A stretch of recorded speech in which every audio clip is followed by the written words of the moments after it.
성종의 시판.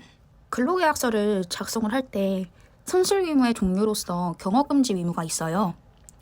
경업금지 의무라는 게 뭐냐면 근로자가 사용자 이익에 반해서 다른 경쟁업체에 취직을 하거나 다른 사업체를 경영하면 절대 안 된다는 그런 의무를 근로계약서에 쓰는 건데요.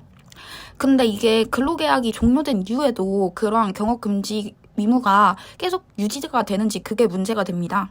왜냐하면 민법 103조에는 상당한 풍속 기타 사회질서에 반하는 법률 행위로서 이러한 것들은 금지를 하고 있는데, 만약에 경업금지 약정이 직업 선택의 자유 같은 거를 과도하게 제한을 하면 유효성에서 문제가 될 수 있기 때문입니다. 그래서 판례는 이렇게 말하는데요. 우선은 민법 103조 선량한 풍속 기타 사회질서에 반하는 법률 행위인지 여부는 사용자와 근로자 사이의 경업금지 약정이 존재한다고 하더라도 그와 같은 약정이 헌법상 보장된 근로자의 직업 선택의 자유와 근로권 등을 과도하게 제한하거나 자유로운 경쟁을 지나치게 제한하는 경우 민법 103조에 정한 선량한 풍속 기타 사회질서에 반하는 법률 행위로서 무효라고 봐야 한다라고 봤어요.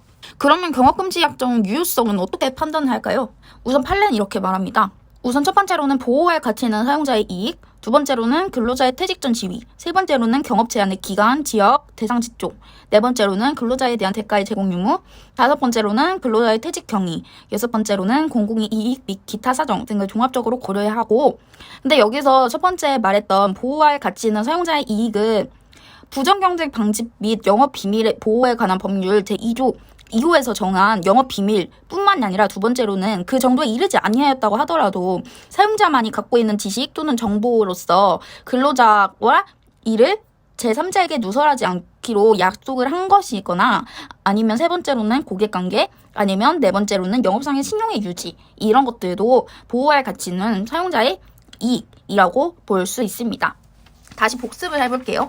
경업금지 약정이 근로관계가 끝난 이후에도 계속 존속이 되는지 이게 문제가 되는데요. 우선은 민법 103조에서는 선량한 풍속 및 기타 사회질서에 반하는 법률 행위를 무효로 보고 있기 때문에 민법 103조에 위반되는지 판단하는 것이 먼저 필요합니다. 그래서 판례는 사용자와 근로자 사이에 경업금지 약정이 존재한다고 하더라도 그와 같은 약정이 헌법상 보장된 근로자의 직업 선택의 자유와 근로권 등을 과도하게 제한하거나 자유로운 경쟁을 지나치게 제한하는 경우 민법 제103조에 위반되어서 무효라고 볼 수 있어야 되고, 그리고 두 번째 판례로는 경업금지 약정의 유효성을 어떻게 판단하는지인데, 첫 번째로 보호할 가치 있는 사용자의 이익, 두 번째로 근로자의 퇴직 전 지위, 세 번째로 경업 제한의 기간, 지역, 대상 직종, 네 번째로는 근로자에 대한 대가의 제공 유무, 다섯 번째로는 근로자의 퇴직 경위, 여섯 번째로는 공공의 이익 및 기타 사정 등을 종합적으로 고려해서 경업금지 약정이 무효를 판단해야 합니다. 그러면 첫 번째로 말씀드렸던 보호할 가치 있는 사용자의 이익은 어떻게 판단하냐면, 첫 번째로는 부정 경쟁 방지 및 영업 비밀 보호에 관한 법률 제2조 2호에서 정한 영업 비밀뿐만이 아니라, 두 번째로는 그 정도에 이르지 아니하였다고 하더라도 사용자만이 갖고 있는 지식 또는 정보로서 근로자와 이를 제3자에게 누설하지 않기로 약정한 것이거나,